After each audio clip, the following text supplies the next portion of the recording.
We arrived 2 days before the tour began and spent our first day touring central Oslo. The highlight was Akershus, the fortress built in 1300.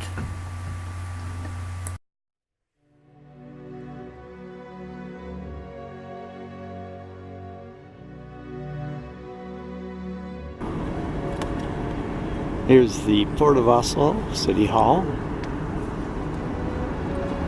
ferries, big restaurant area. We're on the top of the fort. Oh, we got a pirate ship here. And a big cruise ship. We also saw the Parliament building and later the Royal Palace. Our second day was spent at the Norsk Folk Museum. The highlight was the stave church from Gold, built in 1300. But they also had farm buildings from the 13th century to modern times, over 150 buildings from across Norway.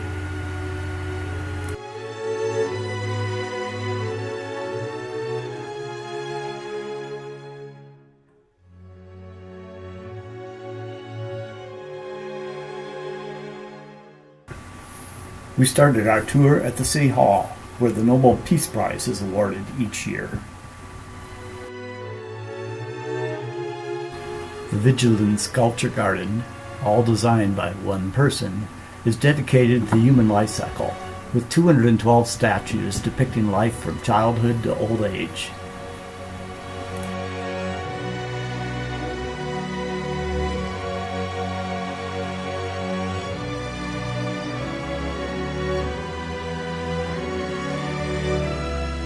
The granite monolith dominates the garden, 17 meters high, covered with 121 figures.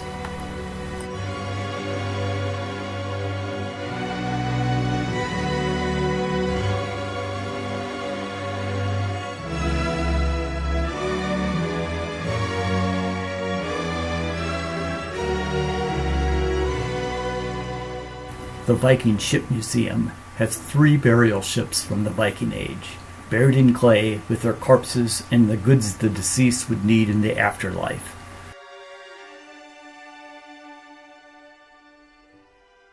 Most interesting was an intricately carved wagon.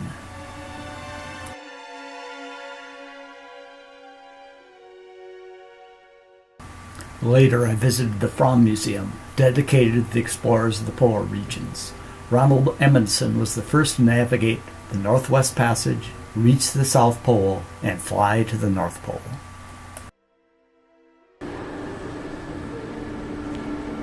This is the Fram.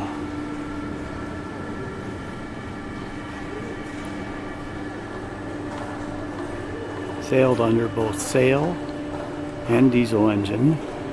You'll notice that they have a generator for the electric lights.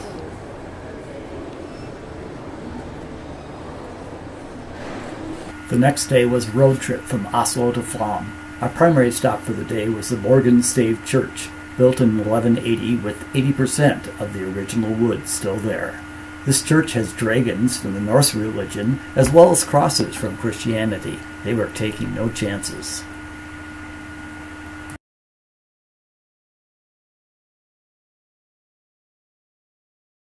We had lunch in Hemsedal, a ski town in the winter. The town of Fram is only 300 people at the end of a fjord with a tourist train that scales the valley walls. The train ride up from the Fram Valley is quite scenic, with waterfalls and views deep into the valley. The line has numerous tunnels, one including a 180-degree turn to work up the valley. There was only one stop, a picture stop for a nearby waterfall.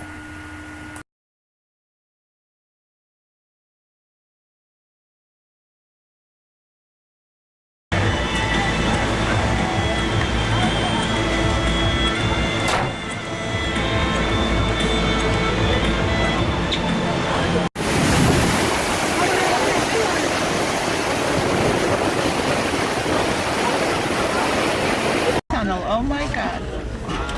Wow, the same story with the... Things in front. Wow.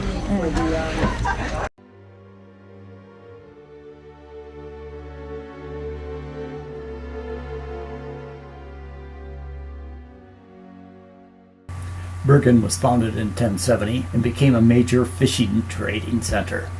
The most famous buildings here are the wooden buildings of the Hanseatic district. The Hanseatic League was a city within a city with its own laws.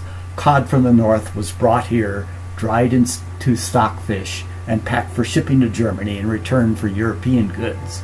Because of a major fire in 1701, no fires were allowed in the buildings, so the men slept in a cupboard in the center of the building to stay warm. Cooking was done in separate buildings, the assembly rooms. In later years, kitchen fires fed stoves into the rooms with heat.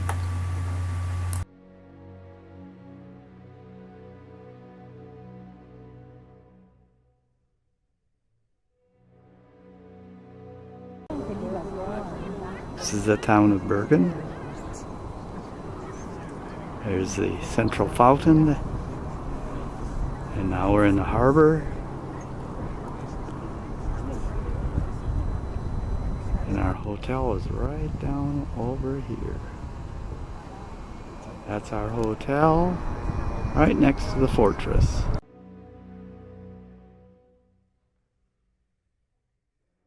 While we were in Bergen, we encountered a woodworking exhibition.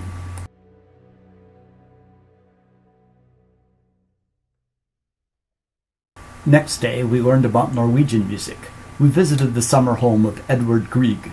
We were treated to a piano concert of his works with the backdrop of the water and his composing room. Back in the Hanseatic assembly rooms, we were treated to a concert on the Hardanger fiddle, a Norwegian instrument with 9 strings.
It was time to board our Norwegian cruise, from Bergen all the way to Kirkenes, far to the north.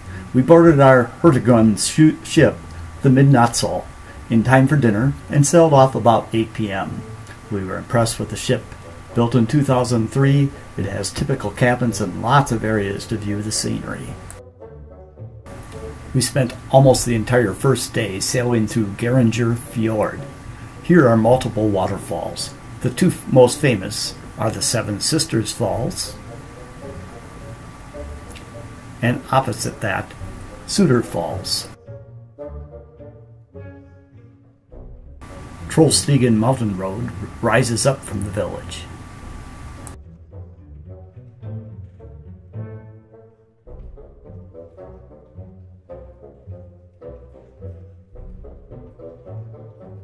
Next day we visited Trondheim, the religious center for the country with its coronation cathedral. The city bridge is where your love will last forever if you kiss.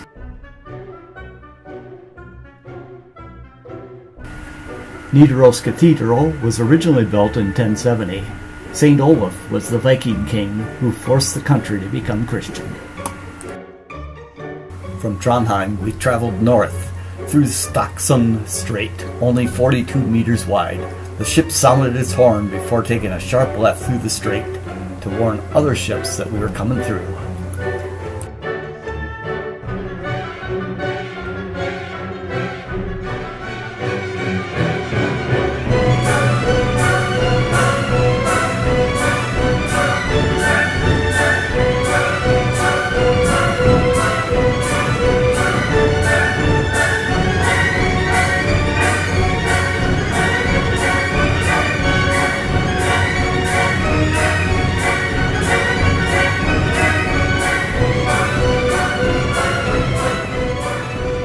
The weather remained calm, so the ship was able to sail near the hole in the rock. We reached there about midnight, and sure enough, there was an island with a crevice in it. And when you had the right angle, you could see the hole in the rock. During the night, we crossed the Arctic Circle. We spent most of the next day cruising the western coast of Norway. We stopped in Bodo at noon and walked the town. About 9 p.m., we stopped in Solvær and visited the Lofton War Museum. Among his possessions is a painting signed A. Hitler. When he removed it from its frame, he found 4 painted Disney figures. Hitler was a fan of Disney. He also had an Enigma machine and Nazi Christmas ornaments.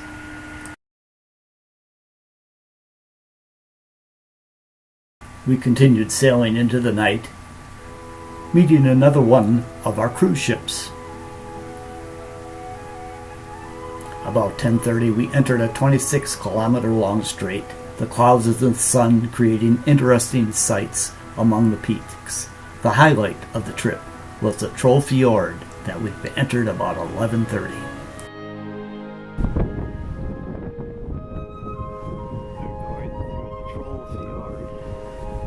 You can see it close. Rock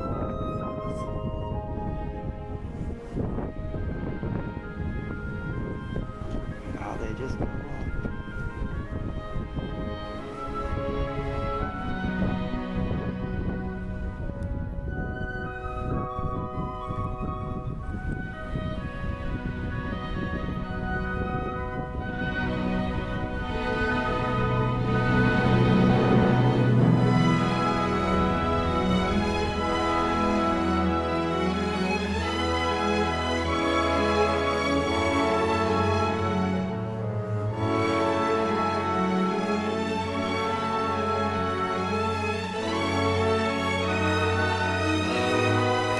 The next day we pulled into Tromsø, the starting point for both polar expeditions and the hunt for polar animals. We visited the Polar Museum to learn about both.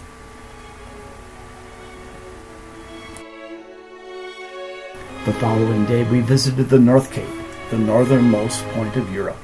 The island is used by the Sami people as their summer pasture for reindeer. They take them over from the mainland in boats or trucks, but in the fall 5,000 to 6,000 reindeer swim the strait back to the mainland.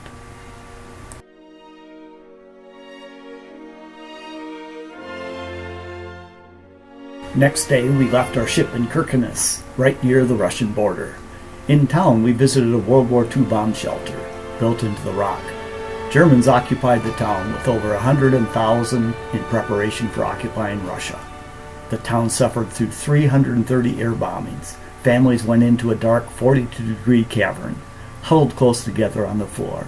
By the end of the war, only 14 houses remained. Then we crossed into Finland to spend our first night. The following day, we visited the Sami Museum. The starting point was a 1723 picture depicting Sami skiing, herding, and milking reindeer. We also saw a lemming, famed for rushing off a cliff. Outside were typical reindeer herder huts, as well as traps for fox and bear. The fox gets its paw trapped in the fork of the tree, while the bear trap is a little less subtle. Crash! Then we visited the Inari reindeer farm. Here we had a chance to feed the reindeer. Both male and female have antlers, and about 10% of them are albino. We also had the chance to lasso a reindeer with a supin kick, or at least a wooden reindeer.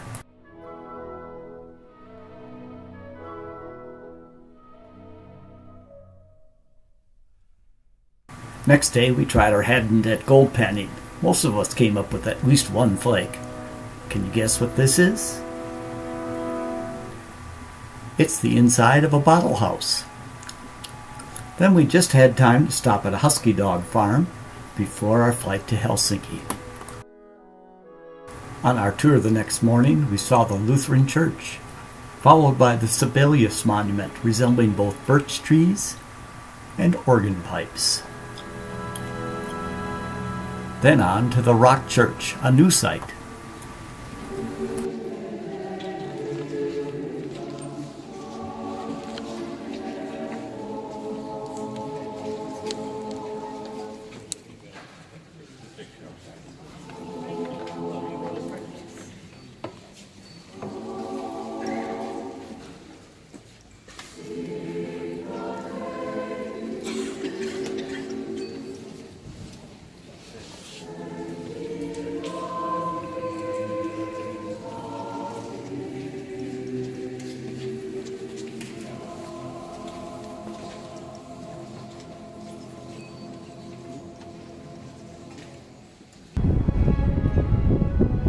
We're near the porch by our hotel. This is the harbor. This is where our Princess Cruise came in years ago.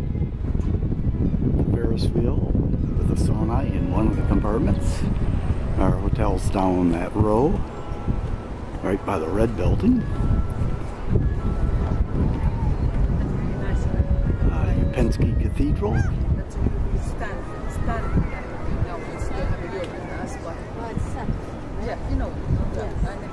Lots of people enjoying the sunshine.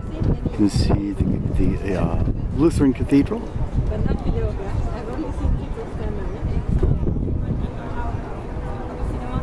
We're on top of the swimming pool, by the way.